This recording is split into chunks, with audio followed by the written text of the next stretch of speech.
push-pull legs.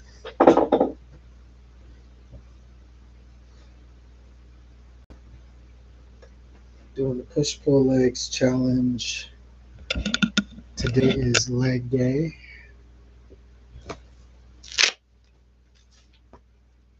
Which means we're doing lunge step-ups, side lunges, calf raises, uh, deadlifts, and single leg deadlifts. For the last three exercises, calf raises, deadlifts, and single leg deadlifts, I'm going to be using my 50-pound kettlebells. For the first two exercises, uh, I am going to use my 35-pound weights.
One of the most noticeable things about Leah's content is that she really hates skinny women.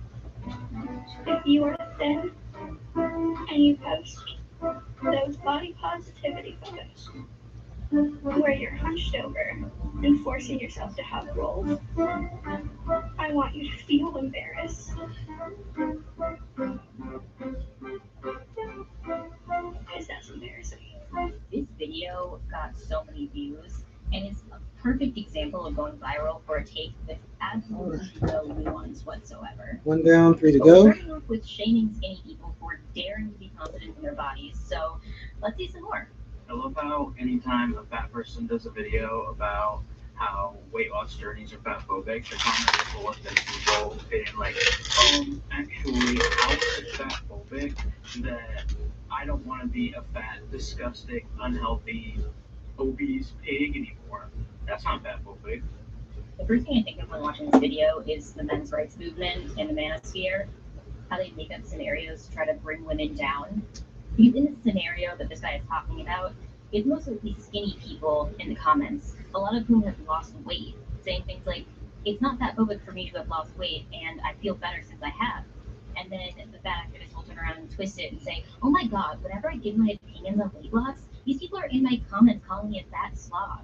And it's like, that's not what's happening. You just made that up. You're just trying to use an uncommon occurrence to paint all skinny people as fat phobic when they push back against more ridiculous ideas like it's fat phobic to want to lose weight. It's really sad. If you hate skinny people, just come out and say it. Now I seem to be there now. Let's stop acting like the worst things. Someone can be inside. It could be a raindrop, but it could be me. Or they could be the type of person who throws glitter on his feet. Or they could hate no. Okay, when I first saw this video, I was like, sure, whatever. Harmless enough, right? A bit corny for my taste, but harmless. The message being, you should focus on being a Two good down, person two to instead of go. obsessing about your size. But then Leah made this video. Now I seem to be there now. Let's stop acting like the worst things. Someone can be inside. It could be a raindrop, but it could be me. Or they could be the type of person who throws glitter on his feet. You're just looking for problems, aren't you? How do you take issue with a song like this? Because the singer is thin? How dare she be thin? I don't understand how you can be mad at this song. It was lighthearted and harmless. What were they supposed to say? There are worse things to be fat. You could be short, bald, immobile, a redhead. Ew. I really just can't think of other lyrics that this woman wouldn't have taken issue with. I honestly just think she's mad that a thin person is singing and wrote these lyrics to begin with. If a fat person made this, she would have no problem with it, which goes to show, again, she just dislikes skinny women. Next time someone tells you you're overreacting when you say shopping is the most stressful thing to do as a woman, let them know that this is a large. In what world is this a large? Unless it's a cheap stuff. Children? No, adult large. This is another example of a moment where I'm like, if you hate skinny people, just say it. Because the entire video was a woman saying the exact things that activists say all the time. That clothing sizes are arbitrary and that clothes shopping sucks as a woman. But when a skinny woman says it, it's worthy of making fun of because what? Because she doesn't understand the real struggle of clothes shopping? That activists always say their movement is about fat people. But then why do you go out of your way to put skinny people down that are doing nothing, absolutely nothing, to disparage or insult fat people? It's like you can't even try to hide your hatred for skinny women. This is my normal Three down, PSA one to go. to everyone. To stop using the term fins. Okay, it's super weird. Hey y'all, I just wanted to talk about some beef I have, and it's the fact that so many super thin, skinny, conventionally attractive people are using the hashtag body positivity and have been commandeering the movement for so long. It was a movement created to liberate fat people and very discriminated against bodies, and now the hashtag is just full of thin people, people with thigh gaps, very able bodied, just taking up all the space in the movement. It's shitty. They're just gaining all this popularity off of inserting themselves and taking up space in a movement that wasn't designed for them. And if you ever mention it on this app, all the fatphobic thin people just frown. There's always this claim amongst fat activists that thin people are taking up too much space because body positivity was never for them, it's for marginalized people. But all I ever see when one mentions this is either parroted talking points from other fat activist creators or pure jealousy. And this woman seems to be really jealous. Along with other videos of her seeming to be upset at skinny women existing in the world, in this video she also mentioned how skinnier women under the body positivity hashtag get more views and are more popular than fatter creators. And her only justification for this complaint is that body positivity wasn't made for skinny people, but that isn't true. Movements for fat people are fat activism, fat liberation, and fat acceptance. There's no evidence that the modern body positivity movement is directly linked to the decade-old fat acceptance movement. This is a movement that collided at some point, most likely because on the surface level they have similar Step up's objectives. done. Now time for a 2-minute break. But without that excuse that the body positivity movement is supposed to be for fat people, it becomes really clear that complaining about thin creators being more popular than her is just jealousy. She's jealous that thin creators are more successful while creating similar content to her, and she really just needs to come out and say it instead of justifying it by saying they're not meant to be in body positivity movement anyway. The movement just wasn't for them. So aside from her clearly hating skinny women, he has some wild ideas on how the human body works when it comes to body size. Yeah, so there's so many reasons that someone can gain weight without having excess calories or more calories than a thin person. You can look things up, there's lots of conditions that have weight gain. But the thing is, it's based in sustainability, and it's not sustainable long term to just do calories in, calories out. Your body will gain the weight back. 95% of people who intentionally lose weight through dieting, I am their exercise, keyword intentional, gain the weight back and more within 5 years. So it's not as simple as just calories in, calories out. It's as simple as making sure you're eating a varied diet, making sure you're moving your body, and not trying to make yourself thinner for the sake of it. That's sustainable health. Calories in, calories out might work temporarily, but your body will bounce back to its set point weight, unless you're a big outlier. She said there's a bunch of reasons why someone would gain weight that don't include eating more than a thinner person, but that's just not true. Unless you're talking about gaining a max of 20 or so pounds. But you don't get to being 200, 300 pounds as a woman by being as much as a person weighing 150 pounds. But there's a lot of secondary factors that can cause someone to eat more, like being depressed or hormonal issues or stress or things like that. But those still involve eating more calories. So the idea that obesity, and in particular morbid obesity, is brought by anything that excess calories is untrue. And again, we've made it back to the 95% statistic. I love that. Side lunges. I've had in other videos, specifically this one, that the statistic that 95% of people that try to lose weight fail is unproven. It's from one study in the 1960s, and there hasn't been a real scientific study done since that time to prove this 95% number. And even if 95% of people who try to lose weight don't succeed, that doesn't mean it's bad to try. Most people that are addicted to cigarettes or alcohol will try and fail multiple times. One before down, they 3 to develop go. a sustainable habit to actually quit. And that's the case for any long-term habit. And the claim that most people who try to lose weight will gain more back in 5 years is also unfounded. But I'll explain more about that later. Eating calories in, calories out always works in the long term. Most people just don't stick to eating less calories in the long term and bounce back to their set point, not because it's what their body wants, but it's the life their bad eating habits led them to. You know, this is the shit I'm tired of. I keep approaching videos saying Wait. target loss is largely unsustainable. And if you take it down, further off my belief, and when I go to heal it, the system's not working, trying again later. It's bullshit. It's silencing the fat creators. It's silencing the fat positive diet critiquing fucking content. If I never hear the word silencing again, it would be soon enough. And I wish TikTok would be more critical of the misinformation spread on their app. In the same way that they ban MLMs, at least officially, because they cause harm with their predatory ideas, they should be critical of people saying things like weight loss is impossible and you can be healthy at 400 pounds. That is factually incorrect and can be quite harmful. And it's ridiculous to imply that you're being silenced for spreading the truth about diet culture and making fat 2 down, 2 to go. like, please get out of here with that intense victim mentality. Tell me you know nothing about health. Without also, intentional weight loss is completely unsustainable. Calories in, calories out. You can weigh more than when you started 5 years later.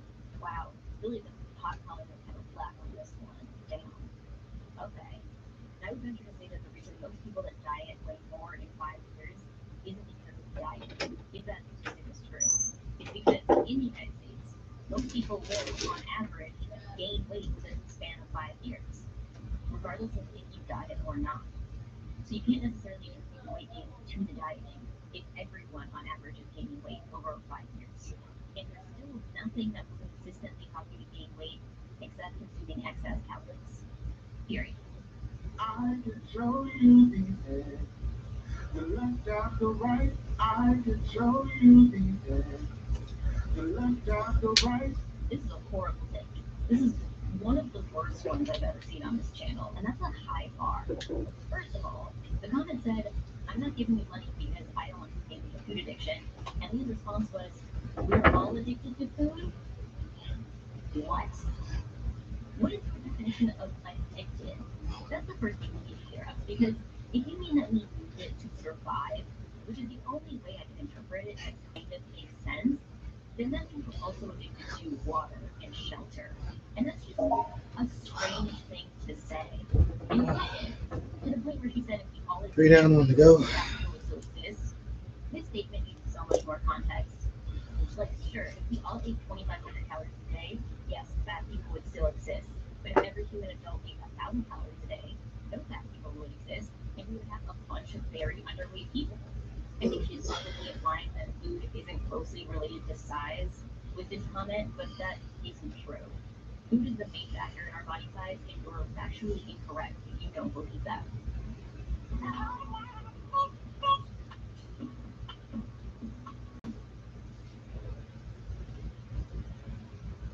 We're going to do rapid fire responses. 1. No longer overweight. Over what weight? The one that marks the cutoff between healthy and overweight on the BMI chart. 2. Why is a thinner weight a healthier one? Biology, physiology. Number 3.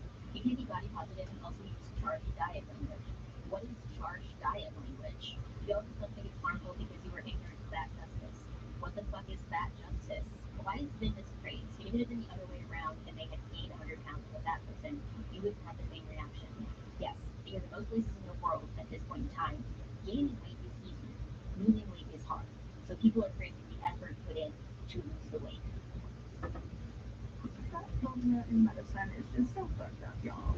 I went in to get on Lexapro, which is supposed to help with depression and anxiety, and she was so hesitant, my doctor, to put me on it.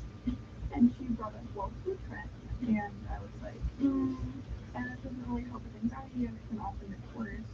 And she's like, yeah, it can often make it worse. And I'm like, yeah, anxiety is a really big symptom, it's a real big problem.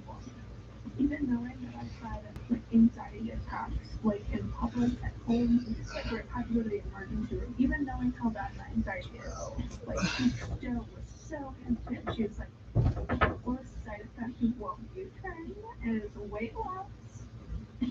And I just fucking stared at her like, All right, 2-minute break. doctors would rather fat people get medicine that will make some of their symptoms worse and make them more miserable as long as it's like grody. I don't know all the specifics of this woman's health issues and anxiety and things like that, but I can say that, one, there are studies that heavily suggest that anxiety and other mental health issues have a higher rate of occurrence in obese people than non-obese people. And from everything I've seen up to this point, it doesn't seem like Leah would listen to her doctor when they suggest that any of her health problems are weight related, including her anxiety. And they might have thought that a medication whose secondary effect was weight loss might actually help with her anxiety. So it may not be that the doctor is trying to make her feel worse or ignoring her problems. The doctor may just realize that she won't acknowledge any of the solutions the doctor is giving her, so they're trying to find a workaround. All right, the last 3 exercises, Again, it's going to be the I don't think doctors kettlebells. in general are trying to harm anyone intentionally. I think they could just be trying to help you in ways that you won't help yourself. One of my mutuals made a comment that was like, she mentioned she was eating a burrito, not that she was eating 200 burritos. People responded saying, well, food is obviously an issue for her.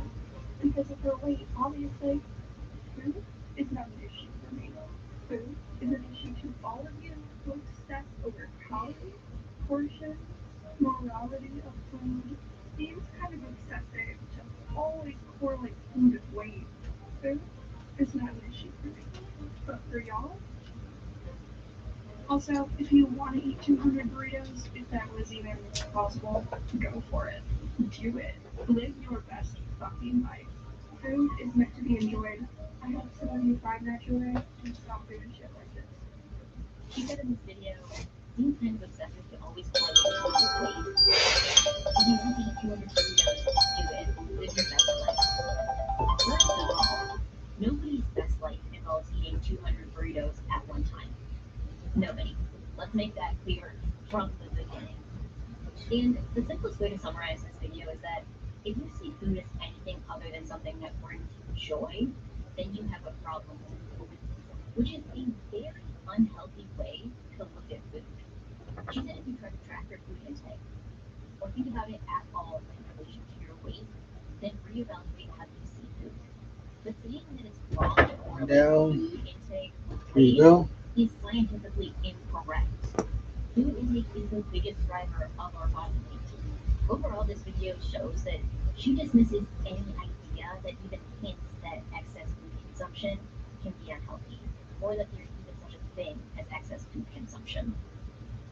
A comment that I think is absolutely ridiculous on a post where I'm calling out fat phobia or pointing out fat phobic bias thinking, there'll be so many comments always like, this has to be satire, right?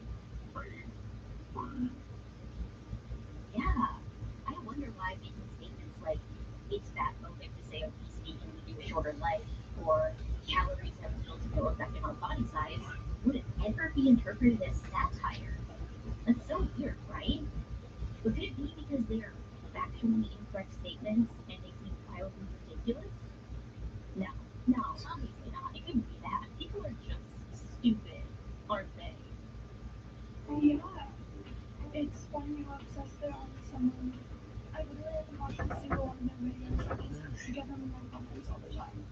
I Two down, two to go. engagement. And if they're bored, like they can talk about things. Oh, this is good. She's talking about how people make those YouTube videos about her content doesn't bother her because it gets her more views and engagement. So it's a win-win for all of us. So you'll have no problems with me making this video. Hey, what? I thought this is a mutually beneficial relationship. Like, you get the engagement and stuff, and I get views and stuff. But, well, it's too late. I'm not gonna scrap this project, okay? I've already done too much editing, too much writing. It's too late, okay? Sorry.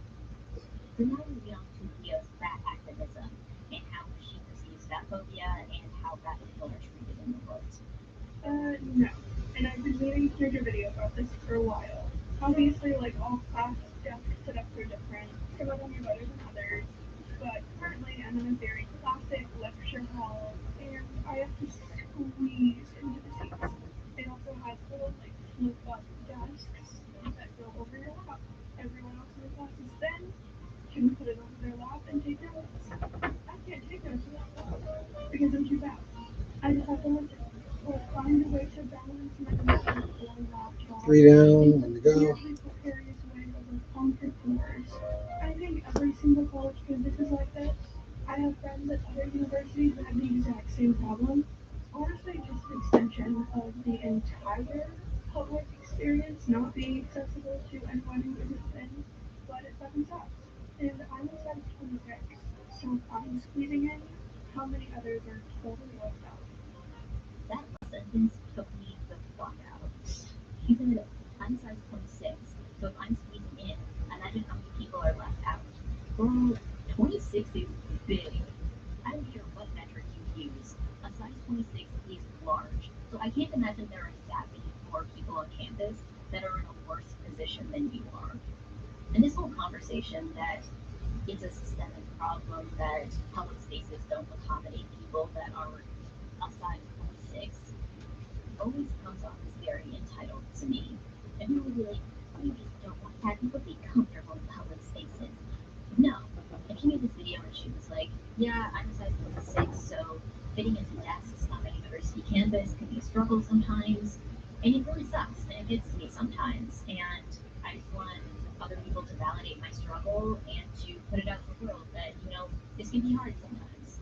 If she said that, cool. I would say nothing about it. By all means, complain when you have complaints. Calf raise is But it's one done. thing to say, this sucks, and I feel Doing a this break problem, and some and it's another to deadlifts. say that this problem is oppressing me.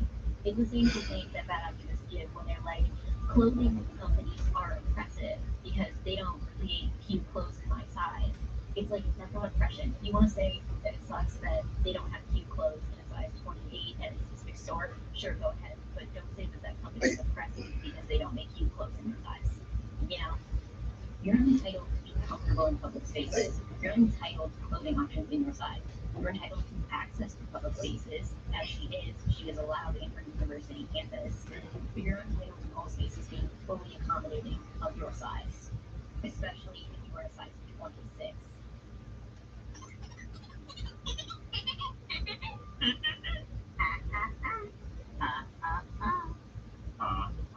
I hate this type of post because it co-opts the type of language used by other minorities, particularly racial minorities, and tries to apply it to fat people. It makes it seem like it's the same to say, I'm not fat phobic, but I think the overconsumption of food leads people to become fat, and saying, I'm not racist, I just think black people are lazy. It makes it seem like those statements are the same. But one of those statements is true and not bigoted, and the second one is clearly racist. And my guess is she would say both of these statements are bigoted, which is incorrect and offensive. If you're going to say ridiculous things like there is no correlation between food and body size, and you believe that you're fat phobic, you don't get to make these types of videos. Every year, fat phobia becomes less and less acceptable. So in like 10 or 15 years, I don't want to see y'all pretending like you didn't enjoy and engage in fat phobic content. The brand of fat phobia that she says exists is not going to fade out. If you're going to go around saying things like not dating fat people is fat phobic and songs like this are fat phobic, then yeah, that's not going to die out anytime soon. What bothers me when fat people get this question who Yeah, time for some wants to be deadlifts. That's just a Republican talking point. It's no, it's void, not up. I love going into the doctor for any sickness, any ailment, and having it be either attributed to my gender or my weight or both. It's usually weight. We don't want to be denied surgeries. We don't want to be denied care. We don't want people harassing us on the street. We don't want people hooking up with us just so it can be an inside joke. One down. We don't want to be harassed online. 3 to go. We don't want to have no clothing options. It isn't that people want to be oppressed. It's that we are, and we're not going to shut up about it because we want it to change. We want to stop being oppressed. Just because you don't see it from your privileged point of view doesn't mean it's not happening. Okay, so there are four basic things that she said report bad impression in this video. One, being denied surgeries. Two, hookups based on size. Three, street and internet harassment. And four, comments. Having people hook up with you only for fetishistic reasons isn't oppression. At most, it's kind of rude. And the same with street and internet harassment. Unkind for sure, but one, not oppression. And two, not isolated to just fat women. Women in general, and particularly any woman that is deemed conventionally unattractive, will probably deal with more negativity online. And all women will deal with some sort of catcalling. And not having access to cute clothes isn't depression. And you need cute clothes, because at this point, there are more than enough brands that make clothes up to a size 30. So clothes for people at your size exist, even if you may not like them. And not even clothes that you think are cute is not oppression. If you have clothes, that's all you need to survive. 2 And down. type surgeries is mostly because surgery on 2 to people who go. have excess body fat is very risky. It's not oppressive that surgeons don't want their patients dying on the operating table. It's as simple as that. Let me clear this out just once and for all. I never delete comments that are logical. In fact, if you go to a lot of my videos that have a ton of comments, you'll see some comments that are people with different perspectives. My criteria for deleting comments is if it's fatphobic or if it's rude. What y'all keep doing is confusing Also, I'm going to do 25 logic with 75-pound kettlebell the comments swings that are all disagree for a finisher. logically are just saying like, that people die early. Yes, that actually does cause deaths, I'm going to bed. which aren't true, and I'm not gonna allow that shit on your page. And there is a difference between asking a genuine question and just trolling. I answer genuine questions. I keep those up. Y'all are just mad that I won't tolerate fatphobia. And yes, even if you don't think your take is fatphobic, if I deleted it, it probably was. Thought is so much more complex than just fatphobia. She said, my criteria for deleting comments are if it's fatphobic or rude. But she also said that saying fat people die early and being fat causes death 3 are down. illogical, fatphobic 1 to statements. go. But they're true. I feel like if someone made a video saying that people who are very underweight live shorter lives than non-underweight people, she would probably stitch that video to show that being skinny can in fact be bad. But when someone says that being extremely overweight can lead to early death, then that's fatphobia. How dare you say something like that? And let me correct this statement that even if you didn't think your comment was fatphobic, if I deleted it, it probably was. To me, based on my definition of fatphobia, I thought your comment was fatphobic. You're just out here deleting any comments and questions that contradict your worldview under the guise of fatphobia. I used to feel bad when people fat shamed me, and then I realized it is literally nothing more than just a projection of their own insecurities.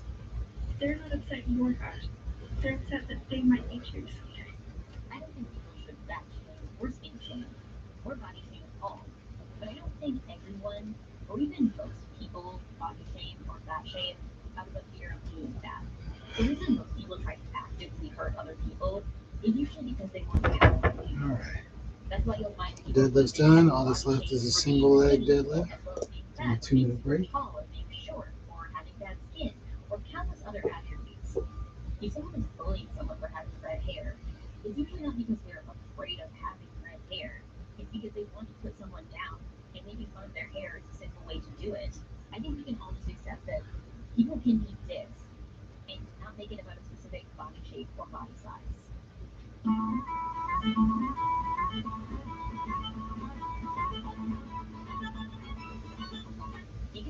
an unlearned diet culture is not central to recovery. It could be for some people, just like dealing with trauma around food insecurity could be central to other people. But to imply that unlearned diet culture is central for everyone to recover from an eating disorder is untrue, especially when there's such a wide range of eating disorders.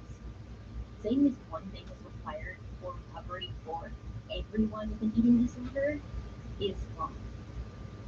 I've gotten so many comments like this. All it does is show how little you actually understand mental illness and how you do not think mental illness is valid. It's archaic. All this shit is just so ableist. And if you think mental health isn't included in ableism, In the last video, she said a lot of people were claiming to have mental illnesses, aka eating disorders, and she's also calling the person in this video ableist for not acknowledging her non-visible disability. And yet, I would say it's pretty ableist to make a sweeping claim that a bunch of people are lying about their eating disorders. Isn't that in the same vein as commenter saying you're able-bodied even though you have a mental illness?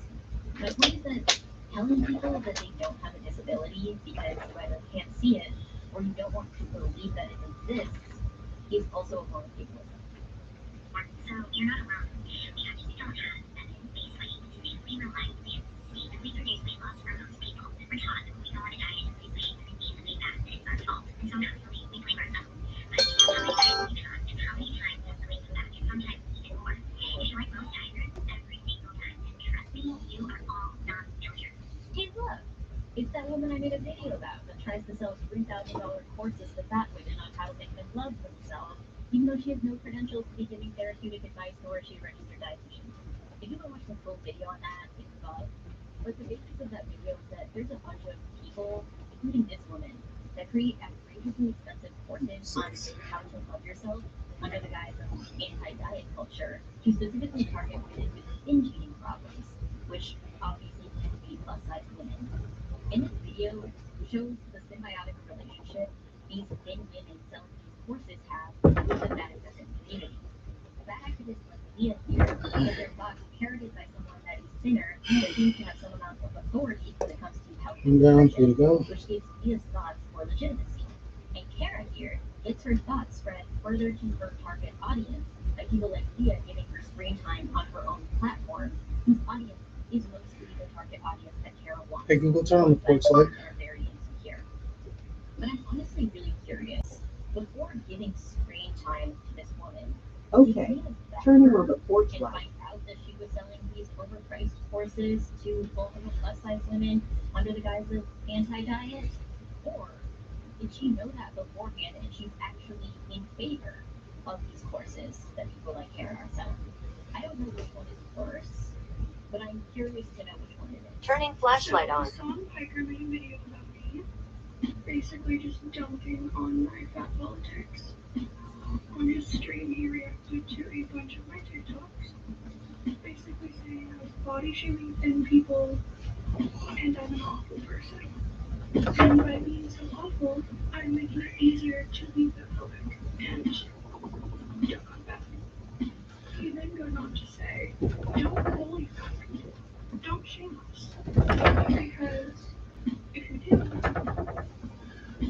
that'll create shame. And that'll lead us to binge it. His idea of the harm fat shaming and fat phobia is personal. 2 down, 2 to go. Anything our societal discrimination and oppression in medical systems. But it'll make the problem worse. We'll get fatter. I've seen this kind of rhetoric a lot in leftist spaces. This idea that fat liberation is rod-lib. In reality, to be leftist is to be anti-capitalist. And diet culture and the obesity epidemic are created by capitalism. Fat liberation is a leftist issue. The body positivity movement was created by and for fat people. So when I make videos about thin people centering themselves in our movement, when I make videos about the racist origins of fat phobia, about the lived experiences of fat people that keep us from life life-saving medical care, that give us subpar medical treatment in accessible public spaces. That is not rad-lib, that is not cringe. You may not like how I go about it, but that's not only what you're talking about. You're also dunking on the ideas and being homophobic. If you are anti-capitalist, if you are leftist, and most importantly, Question, can you get a Heroes Rising on why is your energy Minecraft game being Heroes used Rising? to discredit the movement further and the people like me who are involved in it instead of educating about the badness Read out. I'm going to go. and the implications of all of these things? Now, I have some books I'm going to share with you so you can be more informed when you speak on fat phobia next time. The first book is Health at Every Size. Oh no. We have to do this. You're about to get canceled. We're thinking by such a racist, fatphobic individual as Leo Wilkin. You need to take this video down immediately. But back to the rest of the video. I agree with the sentiment that the fat activism community does tend to look down on and mock skinny people. The whole fat activism movement, for the most part, is a thinly veiled way for insecure fat women to shame skinny women for being skinny, all while making it easier for outsiders to dismiss fat acceptance ideas because of the extreme condescension and body shaming in the movement. I also don't get what's wrong with saying don't shame fat people because it could lead them to unhealthy coping mechanisms like binging. She also called those statements fatphobic, but how is it fatphobic?